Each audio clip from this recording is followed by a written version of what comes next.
Las imágenes que usted verá a continuación en su pantalla no son de una película, son de Sinaloa. Es un enfrentamiento entre la chapiza y la malliza. Vean nada más. El video hoy se hizo viral en redes sociales.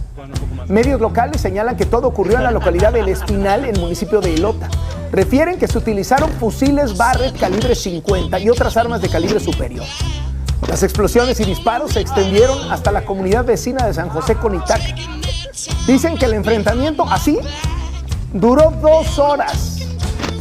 Fuerzas federales realizaron un recorrido por Ilota y en varios puntos encontraron 430 cartuchos, 12 cargadores, 2 chalecos tácticos y dicen que siguen con la investigación. Escuche y vea la potencia de los disparos.